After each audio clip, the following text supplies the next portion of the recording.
Easy physics বই থেকে এই পর্বে আমরা যশোর বোর্ড 25-এর প্রশ্নটি সমাধান করব। তোমরা যারা ইজি ফিজিক্স বইটি সংগ্রহ করনি অবশ্যই সংগ্রহ করে নিবে।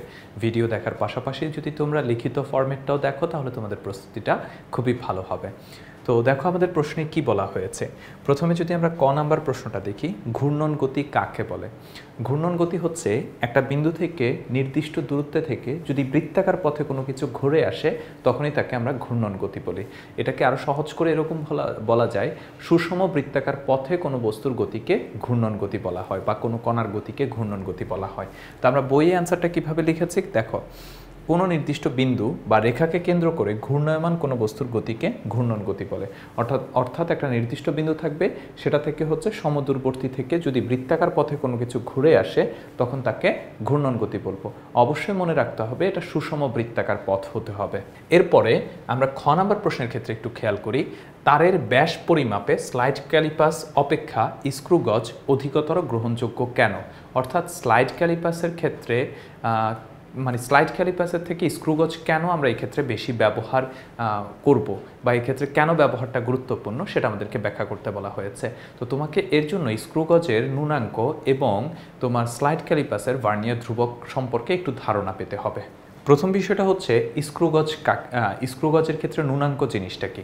ন্যূনাঙ্ক জিনিসটা হচ্ছে তোমার এই যে বৃত্তাকার স্কেলটা থাকে, বৃত্তাকার স্কেল এক ভাগ ঘোরালে, ধরো 100টা দাগ কাটা আছে, জাস্ট একটা দাগ ঘোরালে এটা রৈখিক স্কেল বরাবর যতটুকু দূরত্ব অতিক্রম করে তাকে বলা হয় ন্যূনাঙ্ক। অন্যদিকে ভার্নিয়ার ধ্রুবক কাকে বলে?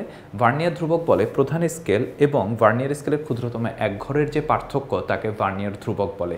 এখন সাধারণত ভার্নিয়ার স্কেল দিয়ে ক্ষুদ্রতম ভার্নিয়ার ধ্রুবক পর্যন্ত পরিমাপ করা যায়, আর স্ক্রুগজ দিয়ে সাধারণত হচ্ছে ন্যূনাঙ্ক পর্যন্ত ক্ষুদ্রতম পরিমাপ করা হয়ে থাকে। তো এখন যেহেতু ন্যূনাঙ্কের পরিমাণ তোমার ভার্নিয়ার ধ্রুবকের থেকে অনেক ছোট হয়ে থাকে, এই জন্য এই ক্ষেত্রে হচ্ছে তোমার কি হতে পারে, তোমার স্ক্রুগজের ক্ষেত্রে অত্যন্ত ক্ষুদ্র পরিমাপ করা যাবে। এখন তারের ব্যাস যেহেতু খুবই সূক্ষ্ম বা খুবই ছোট, এই জন্য স্ক্রুগজ দিয়ে আমরা অধিকতর সূক্ষ্ম মান পরিমাপ করতে পারবো। আমি যদি তোমাদেরকে একটা উদাহরণ দিই, ধরো ভার্নিয়ার ধ্রুবকের ক্ষেত্রে ভিসি সমান হচ্ছে S/N। এস এর মান সাধারণত 1 মিলিমিটার হয়ে থাকে। এখন ভার্নিয়ার স্কেলে যদি ভাগ সংখ্যা সচরাচর সবচেয়ে বেশি যেটা থাকে সেটা হচ্ছে 20, তাহলে এই ক্ষেত্রে আমরা ভ্যালুটা পাবো হচ্ছে 0.05 মিলিমিটার। অর্থাৎ একটা ভার্নিয়ার স্কেলে যদি 20টা ঘর থাকে তাহলে এই ক্ষেত্রে তুমি ন্যূনতম পরিমাপ করতে পারবা 0.05 মিলিমিটার পর্যন্ত। অন্যদিকে স্ক্রুগজের ক্ষেত্রে আমরা যদি লঘিষ্ঠ গুণন বা লিস্ট কাউন্ট হিসেব করি তাহলে সেটা হবে হচ্ছে P/N। তো পি এর মান সাধারণত ধরো হচ্ছে 1 মিলিমিটার হয়ে থাকে, আর এন এর মান সাধারণত হচ্ছে 50 বা 100 হয়ে থাকে। যদি আমি 100 হিসেব করি তাহলে এই ক্ষেত্রে আমরা ভ্যালুটা পাবো হচ্ছে 0.01। খেয়াল করো, ভার্নিয়ার স্কেল দিয়ে যেখানে আমি 0.05 পর্যন্ত পরিমাপ করতে পারি, সেখানে তোমার স্ক্রুগজ দিয়ে আমি 0.01 পর্যন্ত পরিমাপ করতে পারবো। অর্থাৎ স্ক্রুগজ দিয়ে অধিকতর সূক্ষ্ম পরিমাপ করা যায়। এই জন্য চিকন জিনিস অথবা খুব কম ব্যাসের যে জিনিসগুলো আছে সেই জিনিসগুলো স্ক্রুগজ দিয়ে পরিমাপ করে অধিকতর সূক্ষ্ম মান পাওয়া যায় বা অধিকতর সঠিক মান পাওয়া যায়। এই জন্য তারের ব্যাস পরিমাপের ক্ষেত্রে আমরা সবসময় স্ক্রুগজকে সাজেস্ট করব। তো এই ক্ষেত্রে যদি আমরা বইয়ের ব্যাখ্যাটা একটু খেয়াল করি, অর্থাৎ বইয়ে আমরা যে ব্যাখ্যাটা দিয়েছি সেই ব্যাখ্যাটা কি? সেই ব্যাখ্যাটা হচ্ছে কোনো দৈর্ঘ্য পরিমাপের সময় মিলিমিটারের সর্বশেষ দাগ পর্যন্ত মাপতে ভার্নিয়ার স্কেলের সাহায্য নিতে হয়। অর্থাৎ মিলিমিটারের ভগ্নাংশ পরিমাপের ক্ষেত্রে ভার্নিয়ার স্কেল ব্যবহার করা হয়।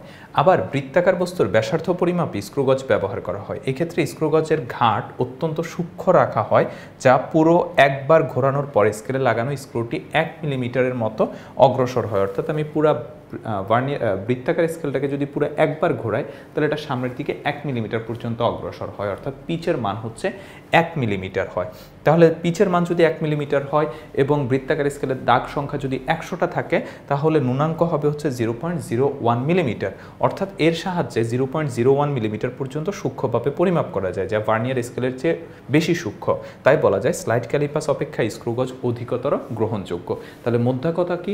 মোদ্দা কথা হচ্ছে ভার্নিয়ার স্কেলের থেকে স্ক্রুগজের থেকে স্ক্রুগজের সাহায্যে অধিকতর সূক্ষ্ম পরিমাপ করা যায় বলে তারের ব্যাস পরিমাপে আমরা স্ক্রুগজকে সাজেস্ট করব। এরপরে হচ্ছে আমরা যদি গ নাম্বার প্রশ্নটা একটু খেয়াল করি, গ নাম্বার প্রশ্নে আমাদেরকে বললো দ্বিতীয় গাড়ি কর্তৃক মোট অতিক্রান্ত দূরত্ব নির্ণয় করো। এই যে এইটা হচ্ছে আমাদের দ্বিতীয় গাড়ি, দ্বিতীয় গাড়ির ক্ষেত্রে আমাদের কাছে কিছু ডেটা দেয়া আছে। ডেটাগুলো এরকম, সময় দেওয়া আছে 0, 5, 10, 15, 20, 25, 30, 35, 40, অর্থাৎ 5 সেকেন্ড পর পর করে হচ্ছে আমাদেরকে সময় দেয়া আছে।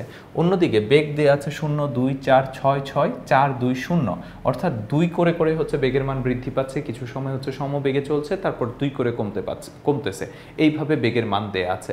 তো আমাদেরকে বলা হলো দ্বিতীয় গাড়ির মোট অতিক্রান্ত দূরত্ব নির্ণয় করো। তো আমাদের এই ক্ষেত্রে প্রথমে যে জিনিসটা বুঝতে হবে সেটা হচ্ছে এই যে 0 থেকে 15 সেকেন্ড সময় পর্যন্ত গাড়িটির বেগের পরিমাণ বৃদ্ধি পাচ্ছে। এরপর 15 থেকে 25 পর্যন্ত এই সময়টাতে বেগের মান কিন্তু আর বাড়ছেও না কমছেও না, অর্থাৎ 6 ফিক্সড রয়েছে, মানে সমবেগে চলছে। অন্যদিকে 25 থেকে 40 পর্যন্ত এই সময়টাতে আবার কিন্তু বেগের মান হ্রাস পাচ্ছে, অর্থাৎ 6 থেকে 4 হচ্ছে, 4 থেকে 2 হচ্ছে, 2 থেকে 0 হচ্ছে। তাহলে আমরা তিনটা পোর্শন পেয়েছি, একটা হচ্ছে ত্বরণ অর্থাৎ বেগের মান বৃদ্ধি পাচ্ছে, একটা হচ্ছে সমবেগ, আরেকটা হচ্ছে সমমন্দন। তা আমাদেরকে এখন বের করতে হবে হচ্ছে কি মোট অতিক্রান্ত দূরত্ব। আচ্ছা, আমরা এখন যেটা করতে পারি, প্রথমে আমাদের কাছে ছকে যে ডেটাগুলো দেওয়া আছে সেই ডেটাগুলো দিয়ে একটা গ্রাফ এঁকে নিতে পারি, আনুমানিক একটা গ্রাফ। এক্ষেত্রে আমাদের বুঝতে সুবিধা হবে। গ্রাফ আঁকতে হবে, ব্যাপারটা এরকম ম্যান্ডেটরি না, না আঁকলেও কোনো সমস্যা নেই। তো এক্ষেত্রে আমরা এখানে বুঝার জন্য গ্রাফটা এঁকে নিয়েছি। এই যে দেখো 0 থেকে 15 পর্যন্ত এই সময়টাতে হচ্ছে বেগের মান বৃদ্ধি পাচ্ছে, কত হয়েছে? 6 হয়েছে। তারপর 15 থেকে 25 পর্যন্ত এই সময়টুকুতেই বেগের মান বৃদ্ধিও পাচ্ছে না, হ্রাস পাচ্ছে না, অর্থাৎ সমবেগে চলছে। আর এই যে 25 থেকে 40 পর্যন্ত এই সময়টাতে বেগের মান হ্রাস পাচ্ছে, অর্থাৎ মন্দনে চলেছে। এখন এই ভিন্ন ভিন্ন তিনটা ফরম্যাটে আমাদেরকে কি করতে হবে? দূরত্ব বের করতে হবে। তো প্রথমে আমরা ও এ অংশের ক্ষেত্রে যদি দূরত্ব বের করতে চাই,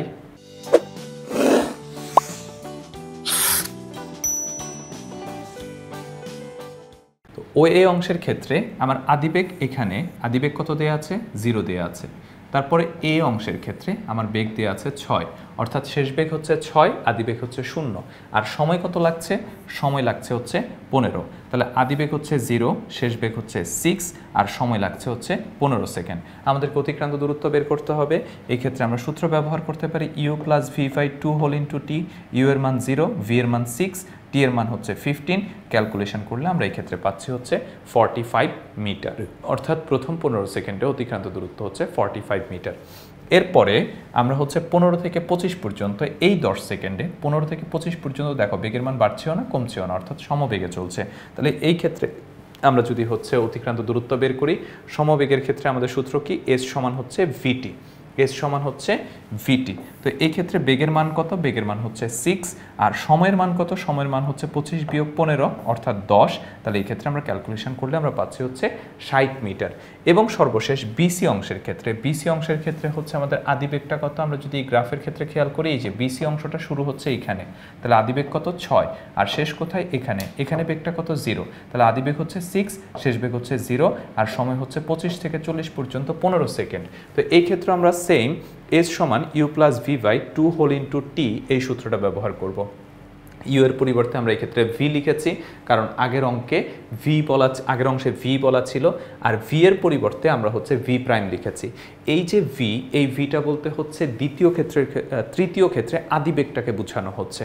তাহলে এখন আদিবেগটা কত ছিল? আদিবেগটা ছিল হচ্ছে 6, এবং হচ্ছে শেষ বেগটা কত ছিল? শেষ বেগটা ছিল হচ্ছে 0, কারণ থেমে যাচ্ছে। আর এই ক্ষেত্রে সময় কত? 40 বিয়োগ 25, অর্থাৎ 15 সেকেন্ড। তাহলে ভি এর জায়গায়, অর্থাৎ আদিবেগ হচ্ছে 6, শেষ বেগ হচ্ছে 0, সময়ের মান হচ্ছে 15। ক্যালকুলেশন করলে আমরা পাচ্ছি হচ্ছে 45 মিটার। তাহলে এখন তিনটা ভ্যালু আমরা হচ্ছে যোগ করে দিই। আমরা যে তিনটা ভ্যালু পেয়েছি, একটা পেয়েছি 45 মিটার, একটা পেয়েছি 60 মিটার, আর একটা পেয়েছি 45 মিটার। তাহলে 45, 60 এবং 45 আমরা যদি সামারেশন করি তাহলে পাচ্ছি হচ্ছে 150 মিটার। অর্থাৎ দ্বিতীয় যে গাড়িটার কথা বলা হয়েছে সেই গাড়িটার টোটাল অতিক্রান্ত দূরত্ব হচ্ছে 150 মিটার। এবার আসো আমরা চতুর্থ নাম্বার প্রশ্নটার দিকে যাই। চতুর্থ নাম্বার প্রশ্নে বলল প্রথম গাড়ির সম্পূর্ণ পথের গড় বেগ সর্বোচ্চ বেগের সমান হবে কিনা। এক্ষেত্রে আমাদের সর্বোচ্চ বেগটা হচ্ছে আমাদের কাছে কত বলা আছে? আমরা একটা অ্যাপ্রক্সিমেট হচ্ছে ভ্যালু আমরা ধরে নিব। আর এই ক্ষেত্রে হচ্ছে আমাদের কাছে কি বলা হয়েছে, সম্পূর্ণ পথের গড় বেগ। গড় বেগ বলতে কি বোঝায়? গড় বেগ মানে হচ্ছে মোট অতিক্রান্ত দূরত্ব ডিভাইডেড মোট সময়। তাহলে আমাদের প্রথম কাজ হচ্ছে মোট অতিক্রান্ত দূরত্ব কত সেটা আমাদেরকে বের করে নেওয়া। অর্থাৎ এই 30 সেকেন্ডে মোট অতিক্রান্ত দূরত্ব কত সেটা আমাদেরকে বের করে নিতে হবে। তো মোট অতিক্রান্ত দূরত্বকে যদি আমরা সময় দ্বারা ভাগ করে দিই তাহলে আমরা গড় বেগটা পেয়ে যাব।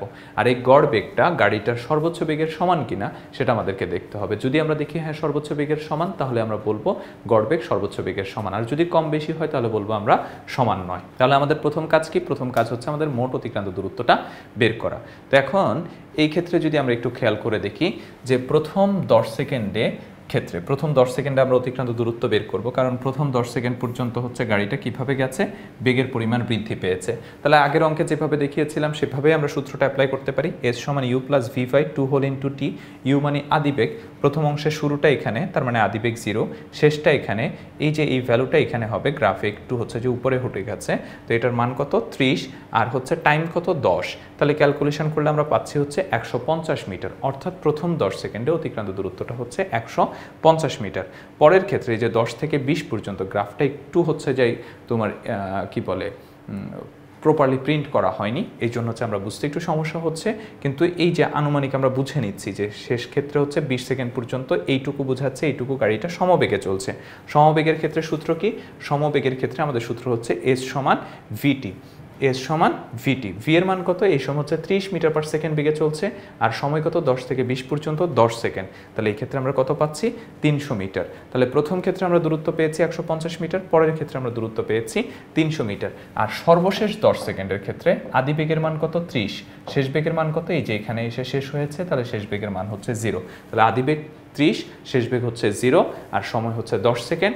সেম সূত্রটা S সমান u plus v by 2 whole into t ব্যবহার করে আমরা এই ক্ষেত্রে হচ্ছে শেষ 10 সেকেন্ডের ক্ষেত্রে অতিক্রান্ত দূরত্বটা বের করে ফেলতে পারি। এই যে দেখো শেষ অংশের ক্ষেত্রে S সমান u plus v by 2 whole into t. এখন u এর পরিবর্তে আমরা এখানে v লিখেছি। এটা লিখতে হবে ব্যাপারটা এরকম না, যেহেতু দ্বিতীয় ক্ষেত্রের বেগ বলতে দ্বিতীয় ক্ষেত্রে যেটা শেষ বেগ, তৃতীয় ক্ষেত্রে সেটা আদি বেগ, আর দ্বিতীয় ক্ষেত্রে শেষ বেগ বলতে আমরা ভিটাকে বুঝিয়েছি, তাই তৃতীয় ক্ষেত্রে আদি বেগটাকে আমরা v দ্বারা প্রকাশ করেছি, এবং শেষ বেগ v এর পরিবর্তে আমরা একটু চেঞ্জ করে v প্রাইম বুঝিয়েছি, মানে একটু আলাদা করার জন্য। এর বাইরে আর কোনো কিছুই নেই, এটা নিয়ে কমপ্লেক্স হওয়ার কিছু নাই। তুমি এখানে u plus v by 2 whole into t ব্যবহার করলেও সমস্যা নেই। u বলতে হচ্ছে প্রথম ক্ষেত্রের যে দ্বিতীয় ক্ষেত্রে যেটা শেষ বেগ বা তৃতীয় ক্ষেত্রে যেটা আদি বেগ সেটাকেই বুঝাবা, আর শেষ বেগ হচ্ছে 0, আর সময় হচ্ছে 30 থেকে 20 পর্যন্ত 10 সেকেন্ড। তাহলে v এর মান অর্থাৎ আদি বেগ সেটা হচ্ছে 30, শেষ বেগ হচ্ছে 0, আর সময় হচ্ছে আমাদের এই ক্ষেত্রে কত?